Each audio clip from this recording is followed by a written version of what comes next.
Assalamualaikum warahmatullahi wabarakatuh. Selamat pagi, salam sejahtera untuk kita semuanya. Terkhusus kepada Ananda, peserta didik baru di SMP Negeri 33 Pekanbaru. Semoga kita semuanya dalam lindungan Tuhan Yang Maha Esa diberikan kekuatan dan kesehatan dalam menjalankan segala aktivitas kita di tengah kondisi COVID-19 yang melanda kota kita dan negara kita saat ini. Baiklah, untuk hari ini Bapak akan menyampaikan materi MPLS. Tetapi sebelum Bapak menyampaikan materi MPLS ini, terlebih dahulu Bapak akan memperkenalkan diri Bapak. Karena ada pepatah kuno yang mengatakan, tak kenal maka tak sayang, dan tak sayang maka tak cinta. Baiklah, Bapak perkenalkan diri terlebih dahulu. Nama Bapak adalah Rio Alek Yonatan SPD. Biasa dipanggil dengan sebutan Pak Rio. Bapak adalah guru olahraga dan sekaligus pembina OSIS di SMP Negeri 33 Pekanbaru. Untuk kesempatan hari ini, di mana hari ketiga untuk kegiatan MPLS, Bapak akan menyampaikan materi MPLS tentang pengenalan pendidikan karakter dan organisasi siswa di SMP Negeri 33 Pekanbaru. Nah, untuk itu sebelum Bapak masuk kepada pengenalan pendidikan karakter, di situ nanti akan dijelaskan apa itu pendidikan karakter, apa itu manfaat pendidikan karakter dan nilai-nilai pendidikan karakter beserta organisasi siswa di SMP Negeri 33 Pekanbaru. Terlebih dahulu Bapak meminta kepada kalian untuk memperagakan dan untuk mempraktekkan itu yang disebut dengan tepuk karakter dan salam karakter. Berikut adalah cuplikannya.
Baik, itulah pengenalan tentang tepuk karakter dan salam karakter yang itu nantinya akan kita laksanakan di setiap pembelajaran di sekolah SMP 33 Pekanbaru.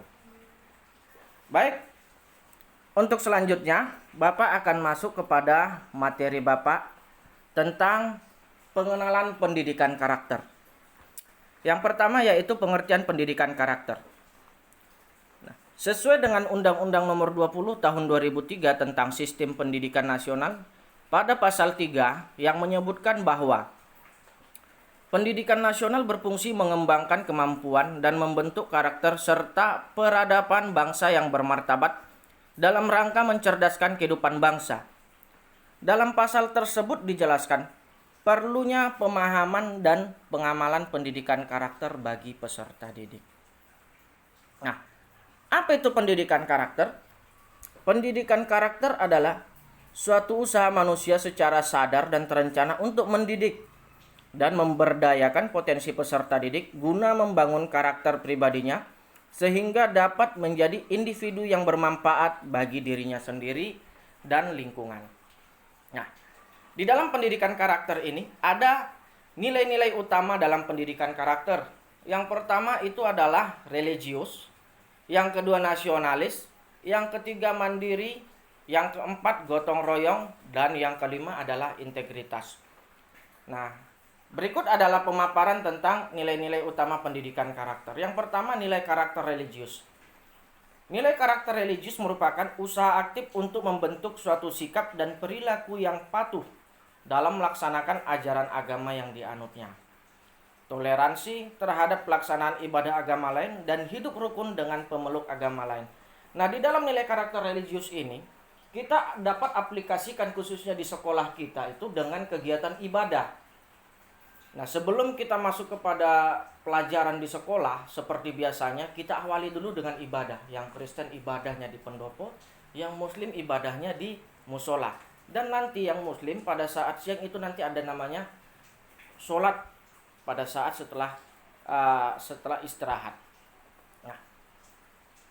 Nah, dan kemudian nilai-nilai toleransi itu juga kita terapkan di dalam kehidupan kita di lingkungan sekolah, menjaga, menghargai teman-teman kita yang berbeda agama dengan kita. Nah, seperti itu. Dan kemudian nilai karakter mandiri. Apa itu nilai karakter mandiri?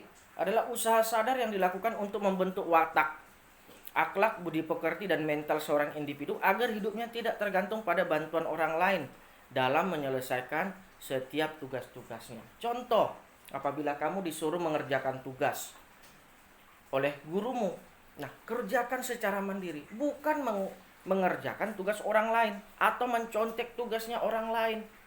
Kemudian mandiri, dalam hal mandiri ini apa? Mandiri di sini adalah seperti berangkat ke sekolah, tidak lagi harus orang tuamu yang menyiapkan segala perkakas untuk keperluan sekolahmu. Karena kamu bukan lagi anak SD, kamu sudah SMP, berarti beranjak untuk belajar mandiri, tidak bergantung lagi kepada orang tua. Itulah nilai karakter mandiri yang ditanamkan dalam diri kamu. Kemudian apa? Nilai karakter nasionalis. Apa itu nilai karakter nasionalis? Merupakan suatu tindakan yang dilakukan oleh peserta didik untuk dapat bersikap disiplin, cinta tanah air, semangat kebangsaan, cinta damai, peduli lingkungan, menghargai prestasi dan toleransi. Nah, contoh nilai karakter nasionalis ini dapat kita gambarkan dengan upacara bendera yang kita lakukan setiap hari Senin. Kemudian mengikuti dan menjalankan tata tertib sekolah. Kemudian melaksanakan kegiatan gotong royong dan turut bersumbangsi untuk mencapai prestasi di sekolah SMP 33 Pekanbaru. Kemudian yang keempat, nilai karakter gotong royong. Nilai karakter gotong royong ini merupakan suatu sikap untuk saling menghargai, bekerja sama, musyawarah untuk mufakat, tolong menolong, dan sikap saling solidaritas. Berarti di sini adalah kita diajarkan bagaimana kita dalam menghargai teman sesama kita. Kemudian bagaimana kita bekerja sama dalam memecahkan suatu masalah, bagaimana kita bermusyawarah dengan teman-teman satu kelas kita khususnya untuk mencapai hal-hal yang diinginkan di dalam kelas itu sendiri. Nah, kemudian sikap saling tolong menolong. Nah, inilah apabila ada temanmu yang kesusahan, sebisa mungkin kamu tolong. Apa ada temanmu yang susah, sebisa mungkin apa yang kamu lakukan, bantulah. Karena itulah penanaman nilai gotong royong yang perlu kamu terapkan di dalam diri kamu. Kemudian yang terakhir adalah nilai karakter integritas. Nah, nilai karakter integritas ini adalah sikap jujur, berani, dan bertanggung jawab menjalankan tugas yang diberikan. Misalnya kamu sebagai apa? Sebagai ketua kelas di dalam kelasmu, sebagai bendahara, sebagai keamanan, atau nantinya ditunjuk sebagai pengurus OSIS. Dan kamu harus bertanggung jawab untuk tugas-tugas yang diberikan. Selain itu, tugas yang diberikan oleh gurumu, Kamu bertanggung jawab untuk menyelesaikan, memberikan tugas itu tepat waktu. Itulah bentuk tanggung jawabnya. Kemudian pada saat kamu disuruh menjadi anggota dalam kebersihan kelasmu, nah kamu bertanggung jawab. Kapan kamu jadwalmu piket, hari apa kamu piket, bertanggung jawablah di situ untuk menyelesaikan tugasmu. Jadi bukan lagi pada saat kamu misalnya piket hari ini, kamu tinggalkan saja, kamu pulang, kamu biarkan teman-teman kamu membersihkan kelasnya, padahal pada hari itu adalah waktumu untuk piket kelas. Itu salah satu bentuk contoh sederhana dalam karakter integritas ini. Nah, nilai-nilai karakter integritas itu perlu kamu tanamkan agar memiliki manfaat. Manfaatnya itu bukan untuk sekolah, tapi untuk dirimu sendiri. Nah, apa saja manfaat dari pendidikan karakter yang diajarkan kepada kamu? Yaitu yang pertama, membentuk karakter peserta didik. Yang kedua, membuat peserta didik menjadi lebih menghargai sesama. Yang ketiga, menciptakan generasi penerus bangsa yang berintegritas. Melatih mental dan juga moral dari peserta didik. Mencegah tindakan negatif di dalam pergaulan. Dan yang terakhir, mampu bekerja sama dengan baik, alias teamwork istilahnya. Nah, inilah manfaat yang kamu dapat dari pendidikan karakter itu. Oleh sebab itu, belajarlah berusaha bagaimana merubah diri kamu, merubah mindset kamu, agar kamu itu menjadi pribadi yang lebih baik. Baiknya kamu, untungnya di kamu, bukan untung di orang tua. Itu nanti. Kamu memiliki karakter yang bagus, maka orang-orang sekitarmu, orang-orang di sekelilingmu, khususnya orang tuamu, akan lebih menghargai dan mencintai kamu. Tanamkanlah nilai-nilai karakter itu di dalam diri kamu, baik itu di lingkungan keluarga, di lingkungan sekolah, ataupun nanti di lingkungan masyarakat. Nah, itulah sedikit pemaparan yang Bapak sampaikan tentang pendidikan karakter ini. Nah, nanti dalam hal luas bisa Bapak sampaikan nanti kepada kamu, baik itu di dalam hal pada saat pembelajaran. Jadi pada saat pembelajaran di situ Bapak akan sampaikan juga masalah hal ini kepada kamu. Supaya apa? Untuk menumbuh kembangkan nilai-nilai karakter kepada kamu. Kamu berhasil berarti Bapak juga berhasil. Kamu menjadi pribadi yang baik berarti kami berhasil membentuk kamu menjadi orang yang sukses nantinya. Begitulah cara kami guru-guru untuk memotivasi kalian. Oleh sebab itu, tanamkan dalam diri kalian nilai-nilai itu sendiri, aplikasikan di dalam kehidupan kalian sehari-hari. Baik. Selanjutnya, kita akan masuk mengenai pemahaman dan pengenalan tentang organisasi yang ada di SMP 33 Pekanbaru. Nah, organisasi apa yang ada di SMP Negeri 33 Pekanbaru? Baik, organisasi hanya satu yang ada di sekolah SMP atau di tingkat menengah, sekolah menengah, yaitu adalah organisasi OSIS. Apa itu organisasi OSIS? OSIS merupakan organisasi yang dibentuk di sekolah menengah, yaitu SMP dan SMA atau SMK, dan organisasi ini menjadi wadah berkumpulnya para siswa untuk mencapai tujuan tertentu. OSIS ini terdiri dari susunan kepanitiaan, terdiri dari ketua, wakil ketua, sekretaris, bendahara, kemudian seksi-seksi lainnya. Setiap jabatan di dalam OSIS memiliki tugasnya masing-masing. Kemudian apa fungsi OSIS di sekolah? OSIS berfungsi di lingkungan sekolah menjadi wadah memfasilitasi para anggotanya untuk bekerja sesuai dengan tugasnya masing-masing demi kepentingan dan kemajuan sekolah. Selain itu, OSIS juga berfungsi sebagai pendorong berkembangnya kemampuan dan kreativitas siswa.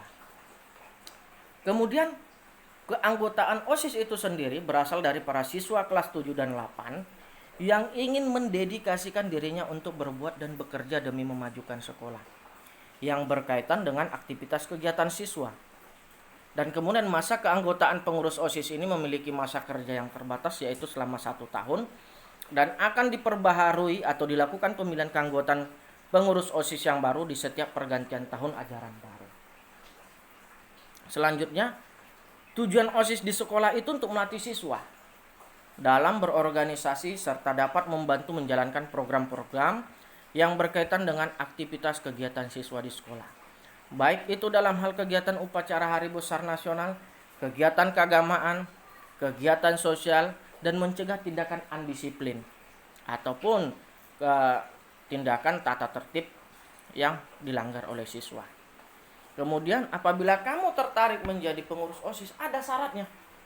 Yang pertama syaratnya itu takwa terhadap Tuhan Yang Maha Esa. Yang kedua memiliki budi pekerti yang baik, sopan dan santun terhadap orang tua, guru dan teman. Yang ketiga memiliki bakat sebagai leader atau pemimpin. Yang keempat memiliki kemampuan dan pengetahuan yang memadai. Yang kelima tidak terlibat penggunaan narkoba. Nah, itu syarat menjadi pengurus OSIS. Dan apa manfaatnya OSIS bagi siswa? Apa manfaatnya apabila kamu menjadi anggota OSIS? Pertama itu menjadi wadah kegiatan yang positif. Nah, dalam OSIS itu kegiatan positif itu banyak kita laksanakan. Kemudian mengadakan berbagai kegiatan seru. Yang ketiga sarana komunikasi antar siswa. Kemudian mengembangkan berbagai keterampilan. Selanjutnya melatih kemampuan berorganisasi, melatih tanggung jawab, membuat kegiatan yang lebih terorganisir, mewadai ekstrakurikuler yang lain, dan melatih manajemen waktu para siswa. Nah, inilah manfaat-manfaat OSIS bagi siswa yang ingin mendedikasikan dirinya menjadi anggota OSIS. Jadi banyak manfaat lainnya yang kamu dapat selain daripada manfaat yang saya paparkan di sini tadi. Oleh sebab itu, apabila kamu para calon siswa-siswi baru tertarik dan ingin mendedikasikan dirimu menjadi anggota OSIS, saya terkhusus sebagai pembina OSIS sangat menerima, welcome akan kehadiran kamu. Nah, itulah sedikit pemaparan tentang pengenalan OSIS di SMP 33 Pekanbaru. Untuk lebih jelasnya nanti, saya akan memaparkan itu kepada kamu secara langsung pada saat nanti kita sudah ada diberikan izin masuk pembelajaran tatap muka. Nah, disinilah akan saya kembangkan, jelaskan kepada kamu apa itu pengenalan secara luas tentang OSIS ini tadi. Untuk sekian materi MPLS untuk hari ini.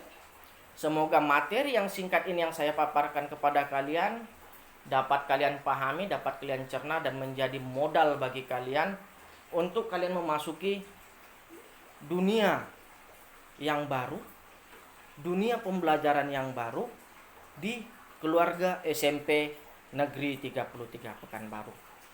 Akhir kata saya ucapkan sekian dan terima kasih.